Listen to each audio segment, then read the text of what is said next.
తెలంగాణ రాష్ట్రంలో నాయకులు ప్రధానంగా. సో ఇవే ప్రధాన వార్తలు కనపడతా ఉన్నాయి. నిన్న బాగున్నారా, ఆరోగ్యం ఎలా ఉంది, కేసీఆర్ను ఆత్మీయంగా పలకరించిన సీఎం రేవంత్. కేసీఆర్ వద్దకెళ్ళి నమస్కరించి యోగక్షేమాలు అడిగిన సీఎం. అసెంబ్లీలో సరికొత్త సాంప్రదాయానికి తెరలేపిన ముఖ్యమంత్రి. రేవంత్ రాగానే లేచి నిల్చున్న కేసీఆర్ అట. 17 మంది బీఆర్ఎస్ ఎమ్మెల్యేలు కుర్చీలోంచి లేవని కేటీఆర్, కౌశిక్ రెడ్డి అట. ఎమ్మెల్యేలు ఎమ్మెల్సీలకు సెంట్రల్ హాల్ అట. మేం ప్రతి సభ్యుడిని గౌరవిస్తామట. ఎందుకు వెళ్ళిపోయారో కేసీఆర్ని అడగండట. మీడియాతో ఇష్టాగోష్ఠిలో సీఎం రేవంత్ రెడ్డి అంటున్నారు. ఈడ విషయం ఏంటంటే కొత్త సాంప్రదాయం ఏం కాదు ఇది. గతంలో చాలామంది ముఖ్యమంత్రులు ప్రత్యర్థుల దగ్గరికి వెళ్ళి, ప్రతిపక్ష నేతల దగ్గరికి వెళ్ళి యోగక్షేమాలు కనుక్కున్న విషయాలు చాలా ఉన్నాయి. ఇక గతంలో కేసీఆర్ ముఖ్యమంత్రిగా ఉన్నప్పుడు, జానారెడ్డి ప్రతిపక్ష నాయకుడిగా ఉన్నప్పుడు, స్పీకర్గా ఉన్నప్పుడు ఆయన దగ్గరికి వెళ్ళి కౌగులించుకుని, ఆత్మీయంగా కౌగులించుకుని ఆయన యోగక్షేమాలు అడిగి తెలుసుకున్నారు. సో గతంలో కూడా జరిగింది. ఇది కొత్త సాంప్రదాయం అయితే కాదు. ఇంకొకటి ఇంటర్నల్గా మనం మాట్లాడుకోవాలంటే, అందరు నాయకులు ఒకటే. వీళ్ళు బయటకు తిట్టుకుని ప్రజలను పిచ్చోళ్ళు చేసే పరిస్థితి తప్పితే ఎవరికి వాడికి ఇండివిజువల్ బిజినెస్లో ఓటాలు అన్నీ కంటిన్యూ అవుతాయి. వీళ్ళు ఏదో పైకి ఏదో ప్రత్యర్థుల్లాగా నువ్వంటే నువ్వు, నేనంటే నేనని, కనీసం ఇప్పుడు కేసీఆర్ మీద అంత ఘనం మాట్లాడినా కనీసం కేసు పెట్టలేదు అంటే అర్థం చేసుకోవచ్చు.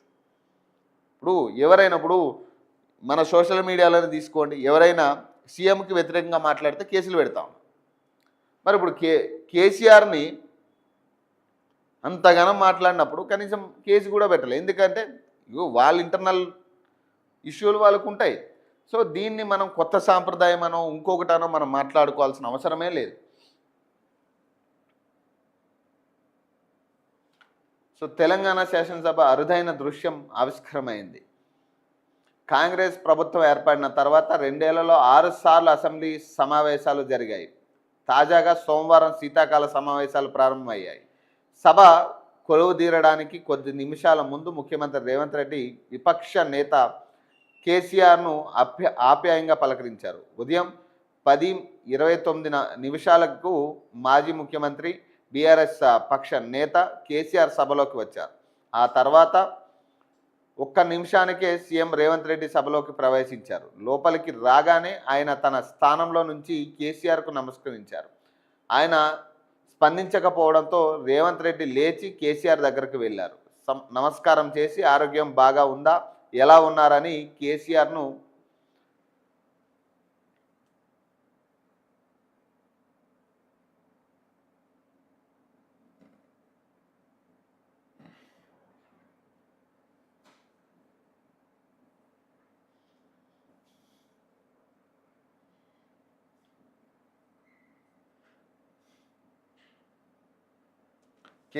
పలకరించారు. ఆ తర్వాత కరచలనం చేసి నమస్కరించారు. అనంతరం సీఎం తన సీటు వద్దకు తిరిగి వెళ్లారు. రేవంత్ రెడ్డితో పాటు మంత్రులు ఉత్తమ్ కుమార్ రెడ్డి, కోమటిరెడ్డి, వెంకటరెడ్డిలు కేసీఆర్ను పలకరించారు. ఆయనతో కరచలనం చేసి ఆరోగ్యం గురించి ఆరా తీశారు. మంత్రి సీతక్క కూడా కేసీఆర్కు నమస్కారం చేసింది. ప్రభుత్వ విప్ బీర్లా ఐలయ్యతో పాటు పలువురు సభ్యులు కేసీఆర్ వద్దకు వెళ్ళి నమస్కారం చేశారు. కాగా సీఎం రేవంత్ రాగానే కేసీఆర్తో పాటు 17 మంది ఎమ్మెల్యేలు, బీఆర్ఎస్ ఎమ్మెల్యేలు లేచి నిల్చున్నారు. కేటీఆర్, పాడి కౌశిక్లు మాత్రం సీట్లలో కూర్చొనే ఉన్నారు. తెలంగాణ రాష్ట్ర ఏర్పడినప్పటి నుంచి ఇప్పటి వరకు పలుమార్లు శాసన సమావేశాలు జరిగాయి. కొత్తగా శాసనసభ కొలువుదీరిన తర్వాత స్పీకర్ను ఎన్నుకుంటారు. తర్వాత శాసనసభ పక్ష నేత, ప్రతిపక్ష నేత కలిసి సభాపతిని తోడ్కొని వెళ్ళి కుర్చీలో కూర్చోబెట్టడం ఆనవాయితీ. అయితే తొలి దఫాలో 4.5 ఏళ్లలో 2 సార్లు 5 ఏళ్ల రాష్ట్రంలో శాసనసభ సమావేశాలు జరిగాయి. ఏ సమావేశాల్లోనూ విపక్ష నేతను ముఖ్యమంత్రి స్వయంగా వెళ్ళి పలకరించడం, నమస్కరించడం జరగలేదు. తొలిసారిగా సభ సాంప్రదాయాలను పక్కన పెట్టి ముఖ్యమంత్రి రేవంత్ రెడ్డి మాజీ సీఎం కేసీఆర్ను పలకరించారు. ఆయన కుర్చీ దగ్గరికి వెళ్ళి నమస్కరించి మరి యోగక్షేమాలు తెలుసుకున్నారు. సీఎం రేవంత్ రెడ్డి చర్య రాజకీయాల్లో సంచలనం సృష్టించిందట. సృష్టించడానికి పెద్ద ఏం లేదు.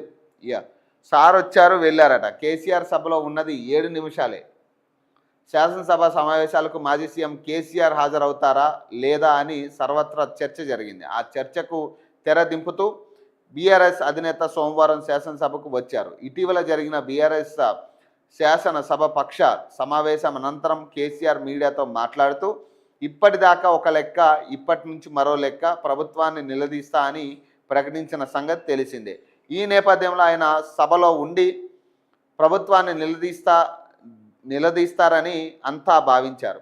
కానీ అలాంటిదేం జరగలేదు. కేసీఆర్ ఉదయం 10:29 సభలోకి వచ్చారు. శాసనసభ సమావేశం ప్రారంభమవగానే పలు పేపర్లను ప్రవేశపెట్టినట్లు ప్రకటించిన స్పీకర్ మాజీ మంత్రి రామరెడ్డి దామోదర్ రెడ్డి, కొండా లక్ష్మారెడ్డిల సంతాప తీర్మానంపై మాట్లాడుతుండగానే 10:36 కేసీఆర్ బయటకు వెళ్ళిపోయారు. ఆయన కేవలం 7 నిమిషాలే సభలో ఉండటం గమనార్హం. ఇక సంతాప తీర్మానం అనంతరం మాజీ సభ్యులకు శ్రద్ధాంజలి ఘటించి 2 నిమిషాల పాటు సభ మౌనం పాటించారు. దివంగత సభ్యులకు నివాళులర్పించిన అనంతరం సీఎం రేవంత్ రెడ్డి 10:40 సభ నుంచి వెళ్ళిపోయారు. సీఎం కంటే 4 నిమిషాల ముందే కేసీఆర్ వెళ్ళిపోవడం గమనార్హం అంట. ఇద్దరు పోయారు. ఇప్పుడు దాని ఇంపార్టెన్స్ ఏముందిగా? ఇప్పుడు కేసీఆర్ బేసిక్గా పబ్లిక్ అందరూ అనుకున్నది ఏంటంటే కేసీఆర్ వస్తే ఏదైనా పాయింట్స్ మాట్లాడతారేమో. సో ఈరోజు అసెంబ్లీలో ఏం మాట్లాడబోతున్నారని సర్వత్రా ఉత్కంఠ అయితే నెలకొంది. కానీ సభ ముఖ్య ఉద్దేశమే నివాళులు అర్పించడం కదా. మాజీ మంత్రులు కావచ్చు, ఎవరైతే చనిపోయిన వాళ్ళకి నివాళులు అర్పించడానికి సభ ముఖ్య ఉద్దేశం. అలాగే డిప్యూటీ స్పీకర్ని ఎన్నుకోవాలనేది ప్రధాన ఉద్దేశం కదా. మరి దీనికి సంబంధించి కేసీఆర్ కావచ్చు, రేవంత్ రెడ్డి కావచ్చు, ఇద్దరు హాజరు కావకూడదు అనుకున్నారేమో. దాని ఇంపార్టెన్స్ లేనట్టుగానే ఉంది కదా. సో ఆయన ఇంకా మాట్లాడతారేమో, కేసీఆర్ ఏదైనా మాట్లాడతారని సర్వత్రా అయితే ఉత్కంఠ కనపడతా ఉంది. ఇప్పుడు 2వ తారీఖు నుంచి 5వ తారీఖు వరకు అసెంబ్లీ పొడిగింపు జరిగినట్టుగా సమాచారం వస్తూ ఉంది.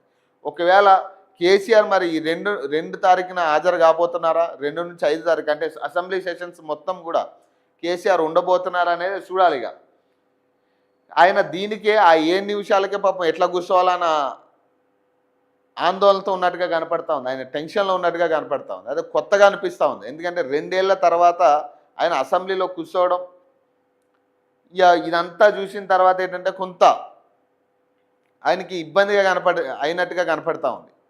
మరి చూడాలి ఇక మరి 2వ తారీఖు అయినా వస్తారా లేదా అనేది.